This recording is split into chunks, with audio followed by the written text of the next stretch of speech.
Mari kita akan belajar kepada bagian yang kedua dari sebuah serial khotbah, The Power of Community, kuasa dari komunitas. Minggu lalu kita belajar betapa pentingnya komunitas, dan hari ini kita akan menyelesaikan serial khotbah ini. Mari sama-sama kita lihat Matius 22 ayat 36 sampai dengan ayatnya yang ke-40.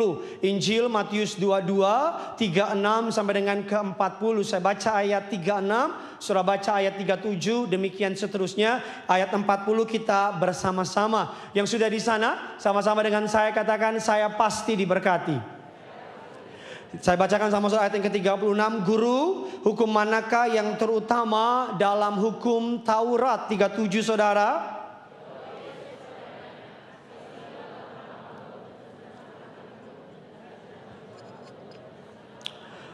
Ayat yang ke-38, itulah hukum yang terutama dan yang pertama. 39 silakan. Kasihilah sesamamu sama seperti. Ayat yang ke-40, yuk sama-sama Glotamres 3, 2 ya. Pada kedua hukum inilah tergantung seluruh hukum Taurat dan kitab. Kalau saudara mendengar ayat ini sangat familiar, disebut dengan istilah hukum kasih, disebut dengan istilah hukum terutama, atau dalam bahasa Inggrisnya the great commandment, atau perintah yang paling utama. Kalau orang tanya sama saya, apa sih inti kekristenan? Apa sih pusat dari kekristenan? Kalau diperas itu apa sih isi Alkitab? Ayat tadi, kasihi Tuhan Allahmu dengan segenap akal budimu, dan kasihi apa? Sesamamu apa? Manusia. Makanya membentuk yang kita kenal dengan istilah apa? Vertikal, horizontal atau salib. Tapi ada banyak orang Kristen yang berpikir yang penting sama Tuhan aja Pak Pendeta. Udahlah, gak usah sama orang lain. Orang lain nyebelin, orang lain nyakitin. Yang penting sama Tuhan aja. Pokoknya kalau sama Tuhan aman, puasa bodoh sama orang lain. Gak bisa. Atau ada orang yang bilang, aduh Pak Pendeta, udah gak usah Tuhan deh, ada banyak jalan menuju Roma. Yang penting sesama aja. Yang penting baik sama orang, maka semuanya akan baik-baik saja. Gak bisa. Kalau saudara mengikuti Yesus, saudara harus sepakat atau setuju sama kedua-duanya. Saudara harus mengasihi Tuhan, dan buah dari mengasihi Tuhan, saudara akan mengasihi sesama. Amin. Kalau saudara mengasihi sesama, maka saudara pasti mengasihi Tuhan. Saudara nggak bisa memilih hanya vertikal dan mengabaikan horizontal. Saudara nggak bisa hanya memilih sama Tuhan dan nggak peduli sama sesama. Saudara nggak bisa hanya peduli sama sesama tapi nggak peduli sama Tuhan. Saudara nggak bisa pendeta khotbah cuma diam aja. Maka saudara harus melihat, kalau hanya vertikal ke atas, maka hidup saudara hanya berfokus sama diri saudara. Me, myself, and I. Bodoh amat sama orang. Tapi kalau saudara hanya ke kanan, horizontal, maka bagi saudara Tuhan gak penting lagi. Saya selalu bilang sama saudara, ada banyak berkat Tuhan tersembunyi dari hubungan yang kita bangun dengan sesama kita. Saya ulang sekali lagi, ada banyak berkat Tuhan tersembunyi dari hubungan yang kita bangun dengan orang-orang di sekitar kita. Yang setuju bilang amin. Karena itu mari kita akan belajar. Mari kita buka lagi beberapa ayat. Saudara, khotbah hari ini adalah teaching, pengajaran. Akan banyak buka ayat, saya berdoa saudara pulang pasti diberkati. Alkitab menyebutkan ada beberapa metafora yang firman Tuhan pakai untuk menggambarkan betapa manusia gak bisa hidup sendiri. Untuk menggambarkan betapa manusia butuh orang lain. Yang pertama, Alkitab menggambarkan orang percaya sebagai bangunan. Bangunan, sama-sama bilang sama saya, bangunan. Bangunan, abang saudara lagi tidur di atas, saudara bangun. Nggak lucu? Tolong dibantulah. Bangunan apa? Bangunan itu nggak bisa sendiri. Tadi saya di belakang main sama Graven saudara, main yang namanya Jenga. Yang gak tahu beda usia memang kita. Jadi ada bangunan ini nih gak bisa sendirian. Pernah lihat bangunan melayang-layang di atas? Itu hanya ada di Harry Potter. Bangunan itu gak bisa sendiri. Bangunan perlu ada yang apa cu hehehe. Bangunan harus ada yang menopang. Yang kedua, metafora yang kedua Alkitab bilang adalah kita adalah tubuh. Tubuh, body of Christ. Tangan gak bisa bilang lebih hebat dari kaki. Makanya saya tulis dalam slide saya adalah bagian dari saudara, saudara adalah bagian dari saya. Amin. Kita body of Christ, tubuh Kristus. Yang ketiga, kita bilang kita adalah domba. Domba gak bisa sendiri. Domba pasti akan dimakan serigala ketika dia terpisah dari komunitasnya. Domba gak pernah menyepi. Gak ada domba antisosial. Domba pasti bersama-sama. Dan yang keempat, yang terakhir, Alkitab bilang kita adalah keluarga. Colek kiri kanan saudara, bilang kita keluarga. Bilang sama yang baru ngomong, pinjam dulu 100. Kita apa Bapak Ibu?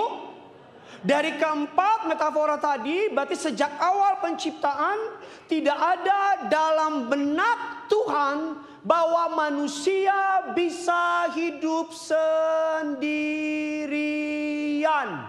Dari awal penciptaan di Taman Eden, Tuhan bilang sama Adam, tidak baik manusia seorang diri. Pak, Bu, di Taman Eden aja Tuhan bilang gak baik. Taman Eden itu aman, Pak, Bu. Gak ada judol, gak ada pinjol, gak ada orang nyinyir, gak ada jemaat yang diem doang.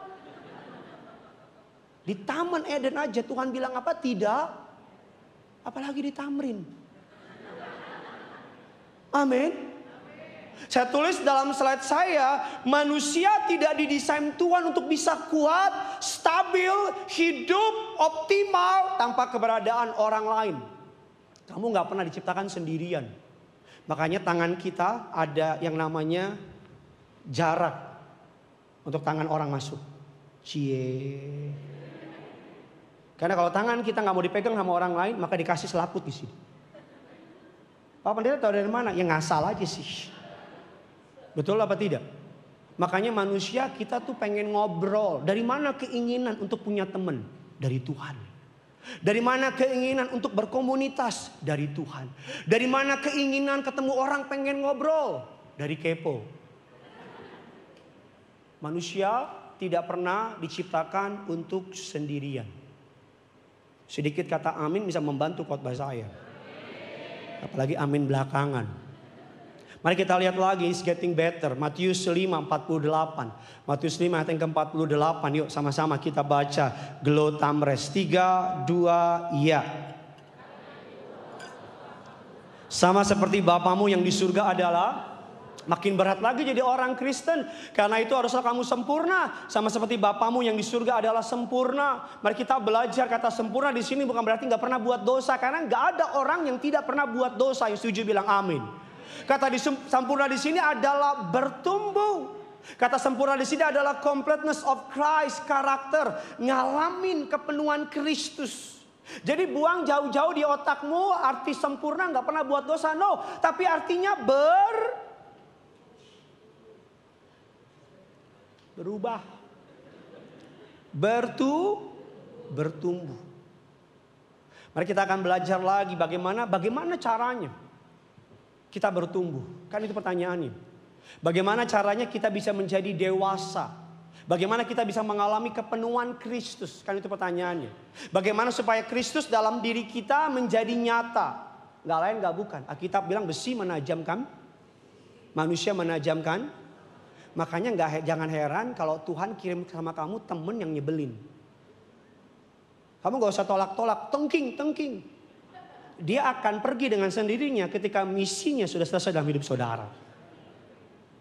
Saudara mau usir dalam nama Yesus, aku tolak dia. Makin nempel dia. Kapan dia pergi? Ketika kamu udah gak sebel lagi sama dia. Dia baru pergi. Ngapain? Ganggu yang lain. Karena memang itu panggilan dia. Mulai kebayang beberapa muka di sini? Ada beberapa orang yang Tuhan taruh, maaf ya. Kayak jadi duri dalam daging. Tapi orang itu ditaruh dalam hidup kita bukan untuk dia.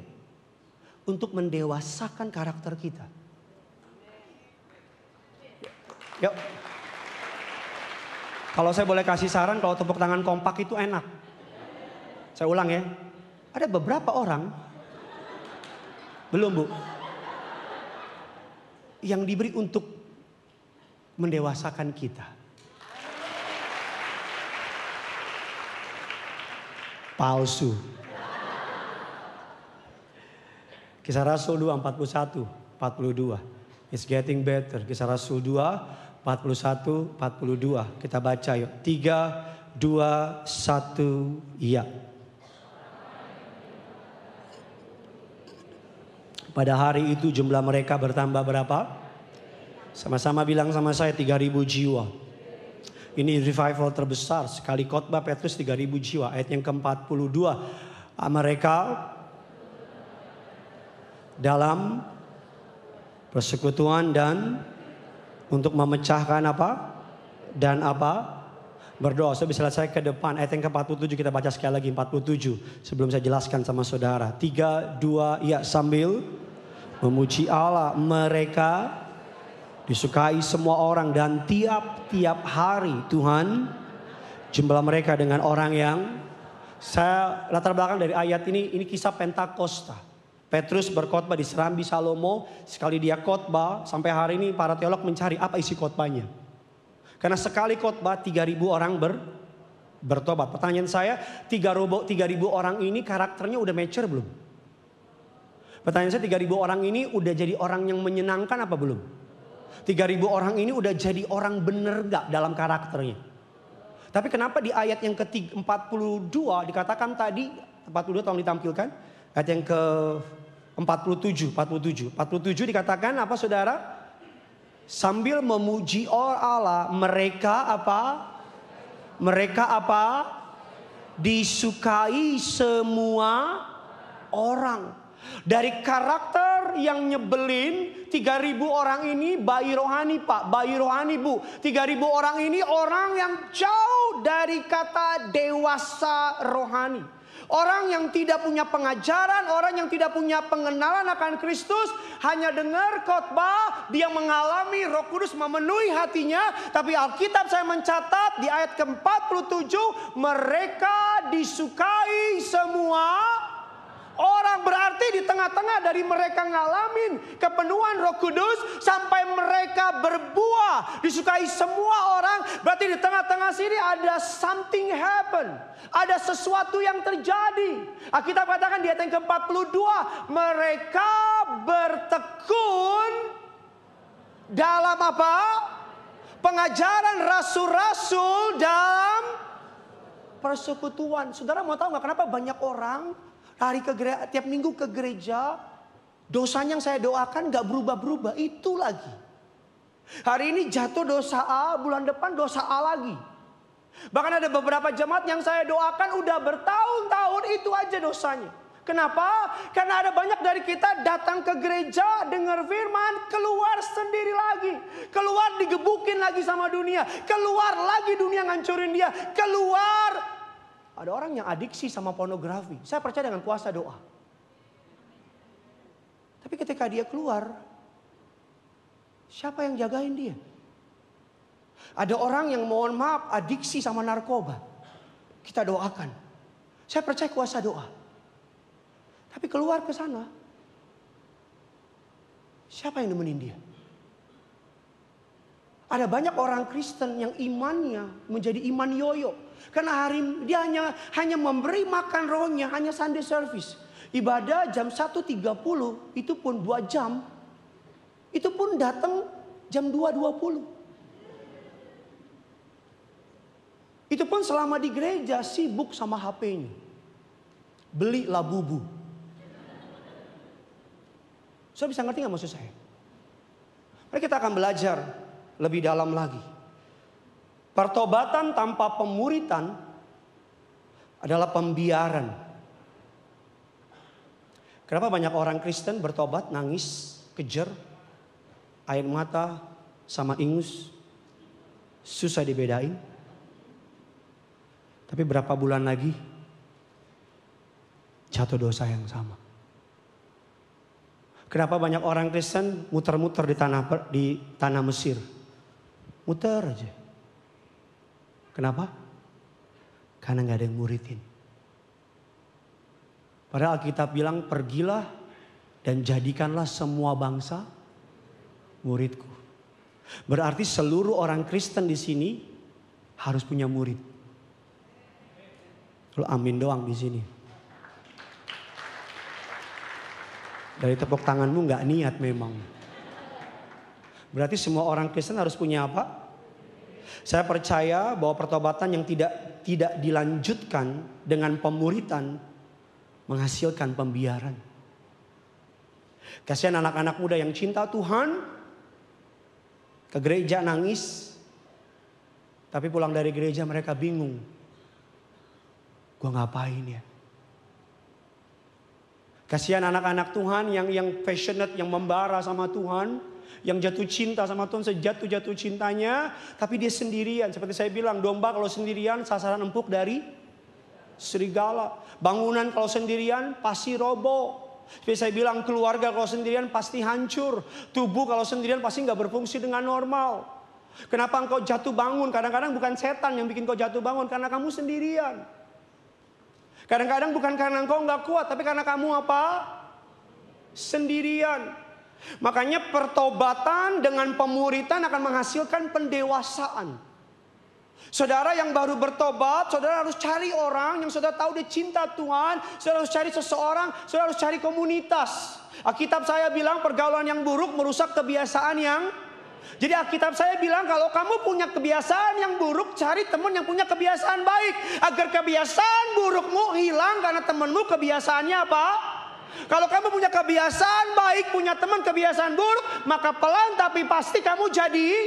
Alkitab saya bilang saudara dan saya nggak bisa sendirian. Kita butuh support system.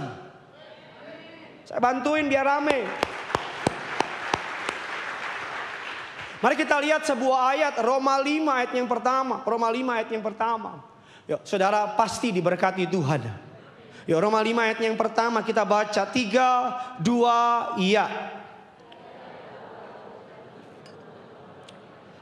Dan jangan kita mencari apa? Alkitab saya bilang, Rasul Paulus ngomong kepada para jemaat yang dia layani, kita yang kuat wajib menanggung kelemahan orang yang tidak kuat. Dan jangan kita mencari kesenangan kita sendiri. Mari saya absen jemaat Glotamres di tempat ini. Siapa di sini yang hidupnya nggak pernah lemah, kuat terus? Siapa yang hidupnya di sini kadang kuat, kadang lemah? Siapa yang hidupnya di sini lebih banyak lemah? Siapa yang di sini lemah selalu? Saya nggak pernah kadang kuat, kadang lemah. Kalau saya lagi kuat, saya kuatin yang lemah. Kalau saya lagi lemah, yang lemah nguatin saya. Contoh kalau kita sendirian, saya minta tolong Randy bantu saya. Kalau saya sendirian,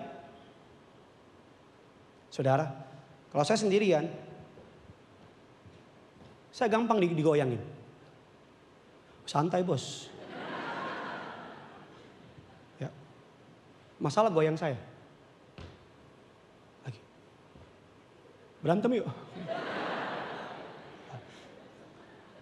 Satu orang lagi tolong. Kita tolong satu orang.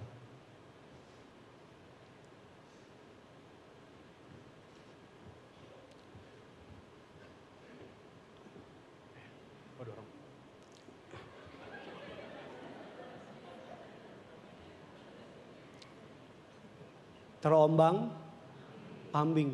Kita bilang oleh rupa-rupa pengajaran. Stres. Saya juga pusing begini. Saya ngerti gak maksud saya? Kalau kamu sendirian, saya gak peduli how smart you are. Saya gak peduli how rich you are. Saya gak peduli siapa bokap bapakmu. Saya nggak peduli kau pendidikan, oh Pak Pendeta saya profesor, doktor, kaburator, bocor, cor. Kamu sendirian. Saya boleh ketawa, tapi berapa banyak dari engkau yang hidupnya hari ini kayak begini? Diombang ambing. Alkitab bilang, kalau saya tolong satu orang lagi bisa bantu saya. Yuk cepat yuk, bukan catwalk. Yang kelemah, yang kuat, wajib menanggung yang lemah. Hai sayang. Sabar dong. Coba dorong Ren. Lagi. Ada banyak orang yang hidupnya harusnya udah jatuh, udah kalah dari kemarin. Tapi karena ada teman yang di dalam Tuhan. Yang doain dia. Ingat kisah anak muda yang lumpuh? Woi, orang Kristen bukan sih lu? Ingat anak muda yang lumpuh? Yang Alkitab bilang dijebol atasnya. Saya perlu tahu, dijebol atas itu pas jatuh di depan Yesus itu butuh perhitungan loh. Bisa kebayang gak kalau ini gak ngitung, jatuh di depan Yudas. Yudas bilang, Dodo, bayar jo ngana dengan kita. Ngana mau sembuh, bagi doi. Saya bisa bayangin gak? Saudara perlu maaf ya, yang kejadian yang nyata sekarang kita punya teman yang sama-sama sama kita, tapi saling ngintip. Tapi yang kalau di depan, bro. Tapi dalam hati dia, kapan lo jatuh? Maaf ya, yang kamu kira teman itu, belum tentu. Mereka dekat sama kamu karena ada maunya. Banyak dari kita hanya berharga karena ada sesuatu yang orang incar dari kita. Woi, kita perlu kemana kita? Tolong Ren. Dalam kitab Keluaran, ketika bangsa Israel berperang, Alkitab saya mencatat Yosua di medan peperangan, Musa, Harun, Hur di bukit. Alkitab saya mencatat setiap kali Musa mengangkat tongkat, makin kuat Israel. Setiap kali Musa menurunkan tongkat, makin kuat Amalek. Tahu ayat itu? Kalau nggak tahu gini-gini aja udah. Apa maksud ayat itu? Masalahnya Alkitab bilang dari subuh sampai tengah malam peperangan itu terjadi. Musa nggak bisa tangan sendirian, Pak. Musa nggak bisa sendirian. Alkitab saya mencatat, tolong topang saya. Topang bos. Gini bos. Teman macam apa ini? Bukan diginiin. Gini. Aku ngambek ah. Ayo cepat ayo. Durasi. Alkitab saya mencatat. Saudara coba deh angkat tangan 1 jam. Di depan ada, sabar ya. Setiap kali Musa angkat, kamu peka dong ah. Gimana sih? Kamu pasti jomblo deh. Alkitab saya mencatat setiap kali Musa mengangkat, makin kuat Yosua. Tapi kan kamu posesif ya. Tiap kali Musa turun, Amalek menang.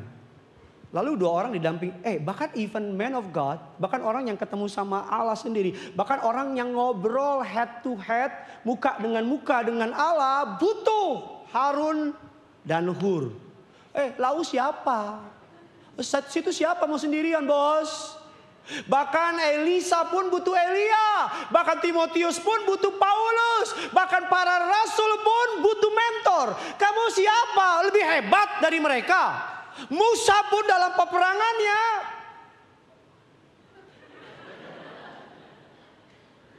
lihat.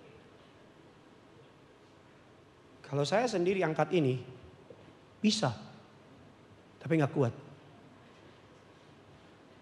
Angkat berempat. Kan sini ada. Nyempil kayak kontrakan lah. Ayo, kita ke sana. Terere. Balik lagi. Saya khotbah kamu muter-muter ya gitu ya. Taruh situ lagi. Alkitab saya bilang, tali 1 lembar mudah diputuskan. Tapi tali 3 lembar sukar dipatahkan. Kalau cuma 1 lembar mungkin bisa ngangkat 10 kilo. Tapi kalau sampai 10 tali mungkin bisa 1 ton.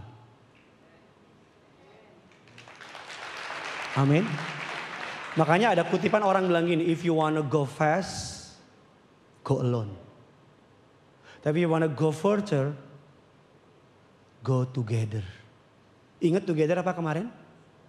Kalau 1 toge, kalau lebih dari banyak together.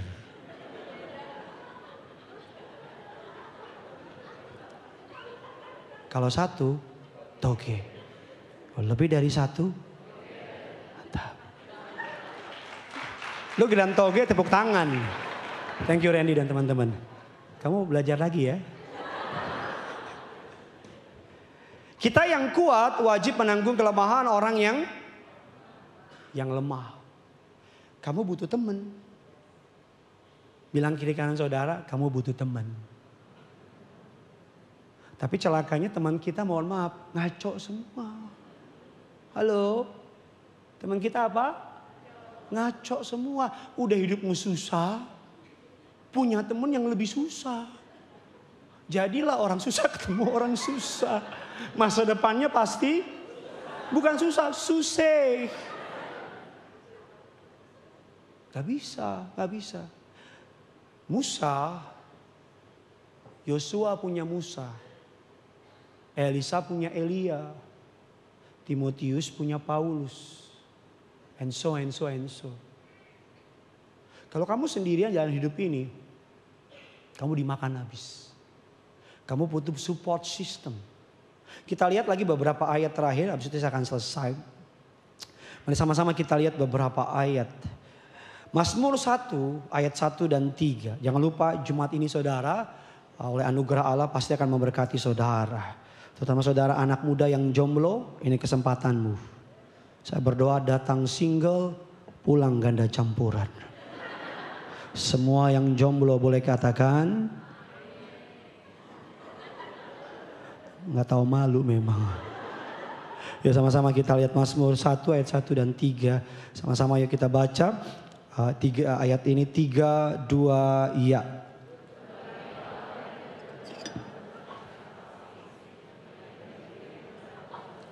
Dan yang tidak duduk dalam, ayatnya yang kedua tetapi yang, dan yang merenungkan Taurat itu apa?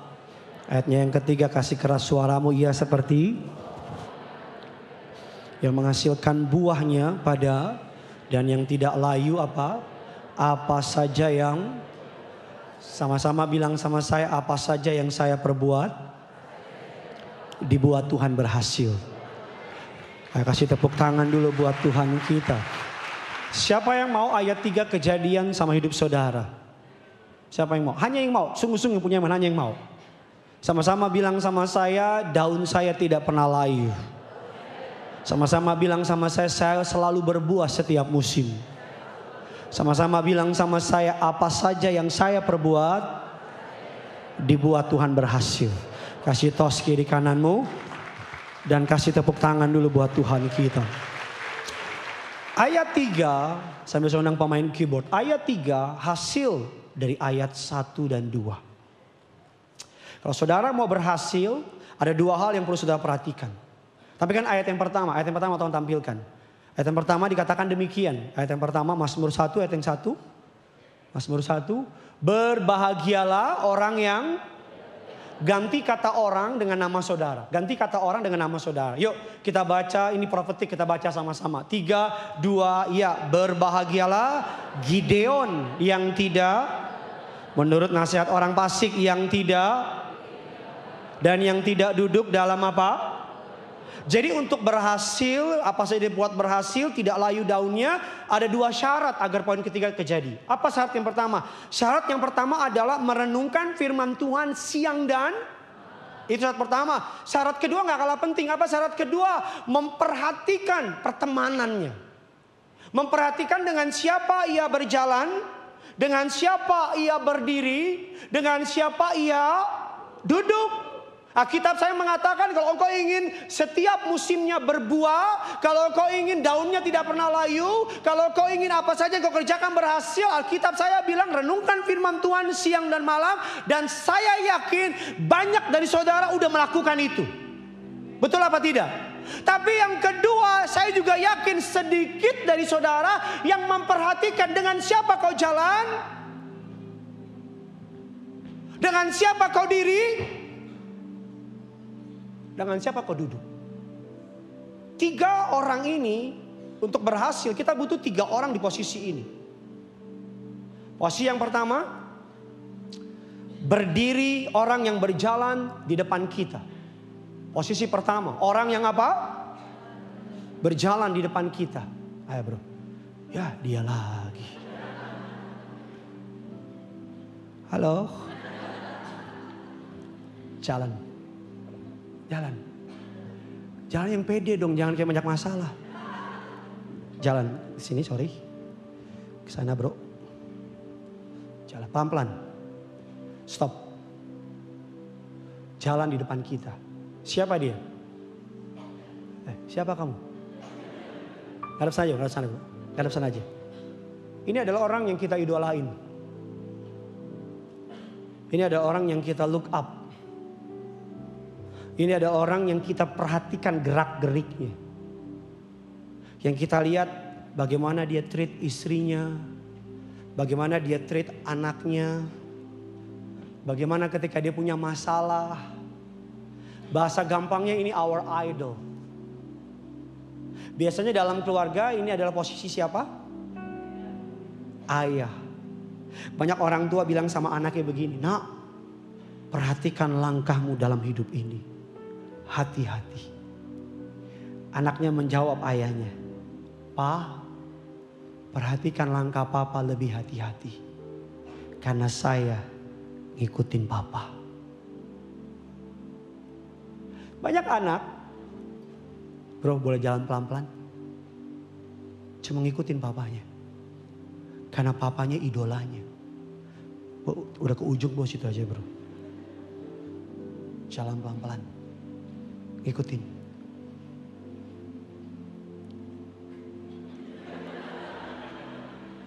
Ngadep sana aja. Idola. Seorang yang kita lihat. Yang kita perhatiin. Masalahnya banyak anak muda idolanya Korean Idol. Idolanya gak cinta Tuhan. Rumah tangganya hancur berantakan. Hidupnya jauh dari kata pertobatan. Orang yang berjalan di depan kita. Kenapa di depan kita? Karena dia sudah ngelewatin. Betul? Kalau dalam posisi saya ini para mentor saya. Contohnya dalam konteks di tempat ini gembala sidang saudara. Pastor Gilbert Lumendo. Beliau udah lama, lebih lama jadi pendeta. Bahkan ketika saya dalam kandungan udah jadi pendeta beliau. Dia yang udah banyak ngelewatin asam garam kehidupan. Jadi ya kalau ada apa-apa dalam pelayanan saya tanya sama beliau. Om, what should I do? Dalam pengembalaan ada begini. Oh Gideon. Bagi saya Om Gilbert adalah orang yang paling gak pernah susah mukanya. Ketawa mulu. Sampai saya pikir ini kayaknya susahan hidup gue pada Om Gilbert bagaimana. Orang yang kita minta contoh. Look up. Idola. Boleh mau sedikit baru ke sana? Yang kedua kita bilang adalah orang yang apa? Berdiri. Belum. Ya, kita tolong ya. Ya, boleh ngadep sana aja bro, nggak apa-apa. Orang yang berdiri dengan kita. Saya minta tolong Randy boleh maju ke depan. Berdiri. Siapa orang ini? Orang yang satu angkatan sama saudara. Best friend. Sahabat.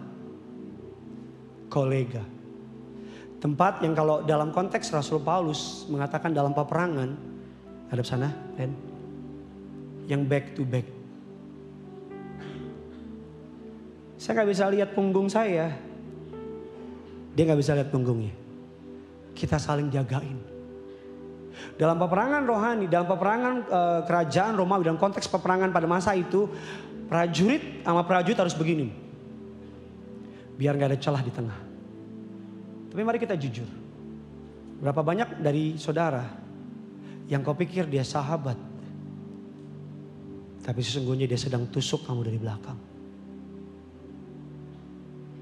Di belakang kamu, dia bad mouthing sama kamu. Dia mendowngrade nama kamu. Randy itu. Tapi kan dia balik. Apa kabar lo?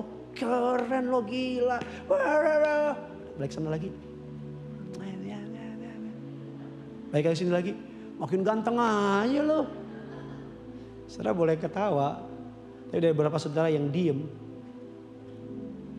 Saudara tahu bahwa kau pernah atau mungkin ngalamin itu. Dan yang ketiga, yang terakhir, orang yang apa? Duduk. Yuk, boleh. Hati-hati kena badan orang. Duduk. Paling enak posisi lo ya. Duduk. Idola, teman. Ini siapa? Duduk adalah posisi orang lagi belajar. Kayak saudara duduk kan? Biasanya kita izin lah, khotbah sambil duduk enak ya. Jadi saya yang duduk, saudara yang diri. Boleh gak diubah begitu? Kayaknya boleh juga sekali-sekali. Ini posisi apa? Belajar. Mau diapain rambutnya mas? Kayaknya cocok botak nih mas. Posisi duduk adalah posisi dia learn. Dia ngeliatin. Sekarang saudara lagi duduk kan? Saudara lagi makan. Ini posisi di mana saudara udah diangkat, Tuhan bilang amin. Posisi di mana saudara udah dipulihkan, Tuhan bilang amin. Posisi di mana saudara udah berbuah lebat, bilang amin. And someone watch over you. Someone diam-diam admire you. Seseorang diam-diam pengen jadi kayak kamu. Seseorang diam-diam mengidolakan kamu. Jadi kalau kamu ketemu dia, kamu biasa, tapi dia kayak, oh my God, Gideon lewat. Kalau nggak yakin gitu sih? Gila Gideon, ampun, kumisnya. Saya tuh hafal banget gaya Om Gilbert kalau khotbah, hafal banget. Haleluya, haleluya, haleluya. Tuhan itu baik. Nabi boleh banyak, agama boleh banyak, tapi di bawah kolong langit ini keselamatan hanya di dalam nama Yesus. Yang percaya katakan amin dan berikan tepuk tangan bagi.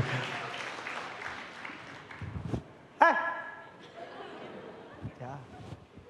Seseorang yang diem-diem ngeliatin. Itu dulu posisi saya. Saya ngeliatin. Dulu Om Gilbert khotbah, saya choir. Saya lihatin. Oh. Sadar gak sadar saya kayak spon. Nyerep. Sadar gak sadar. Sadar gak sadar soalnya masih terus diem nih. Spon, nyerep. Perhatikan siapa yang kau idolakan. Your best friend, teman-temanmu. Makanya orang bijak bilang, show me your friend. And I will show you your future. Kasih tepuk tangan buat mereka bertiga. Thank you so much. Saya akan tutup dengan ini. Di dalam konteks perjalanan, dalam tol, dalam jalan raya. Penyebab kecelakaan nomor 1 bukan kecepatan. Tapi penyebab kecelakaan nomor 1 adalah tidak jaga jarak. Tidak jaga apa? Jarak. Di Jerman, negara yang kalau saudara ngebut tidak ada speed limit. Limitnya adalah keberanian saudara. Banyak kecelakaan di jalan raya terjadi bukan karena ngebut, tapi karena nggak jaga jarak. Apa maksudnya Pak Pendeta? Dalam konteks iman orang percaya, ada banyak orang hidupnya hancur bukan karena iblis, bukan karena setan, tapi karena nggak jaga jarak. Ada beberapa orang dalam hidup ini yang saudara perlu strictly, sangat tegas jaga jarak. Saya berteman dengan siapa saja, tapi saya bersahabat pilih-pilih.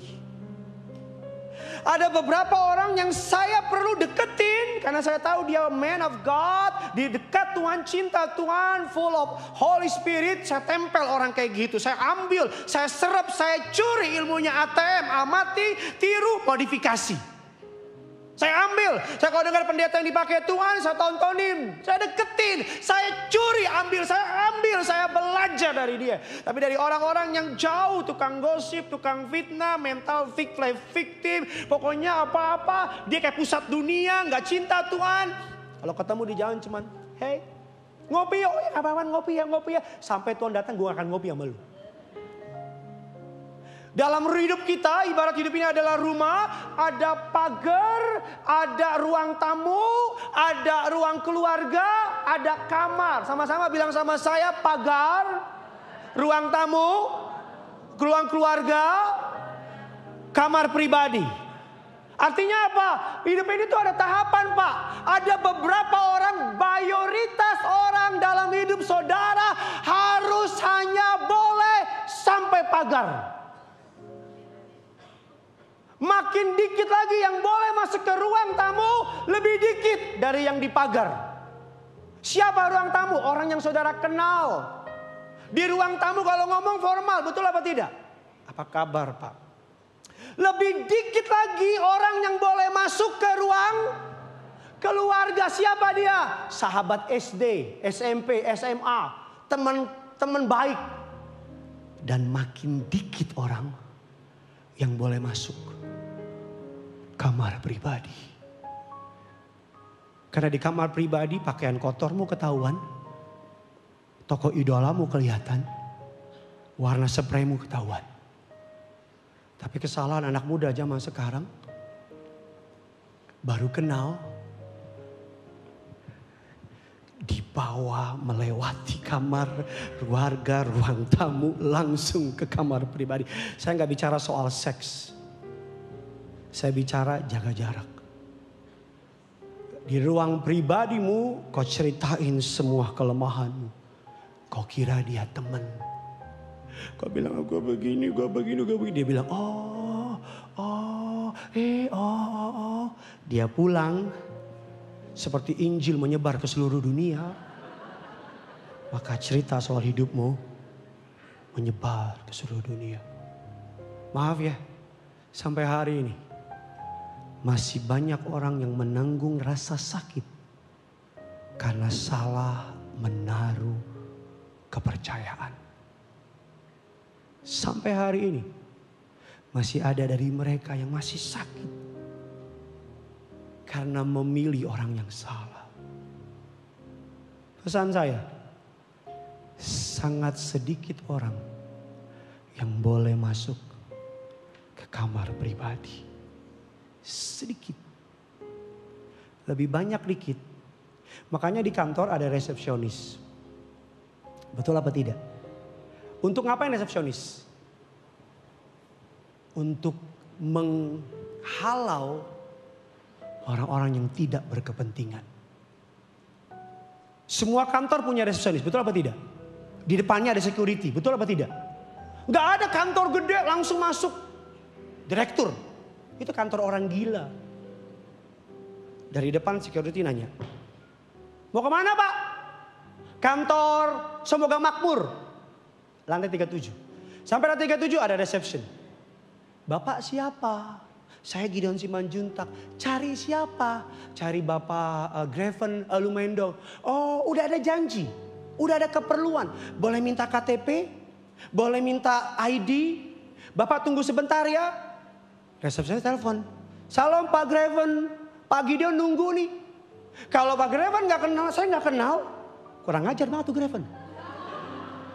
Saya gak kenal. Oh Kak Gideon masuk. Dalam hidupmu kadang-kadang kamu butuh resepsionis loh. Yang misahin orang-orang. Jangan terlalu baik. Jangan terlalu polos. Jangan diem aja woy. Jangan terlalu baik, jangan terlalu polos. Dimakan kamu. Makanya kita bilang cerdik seperti, tulus seperti, Cerdik, tulus itu bicara ini. Cerdik itu bicara apa? Banyak orang Kristen, tulusnya minta ampun. Tapi ininya, on. Orang dunia, ininya cerdik. Tapi liciknya minta ampun. Doa saya, biar saudara dan saya boleh dijauhkan dari orang-orang yang bukan dari Tuhan.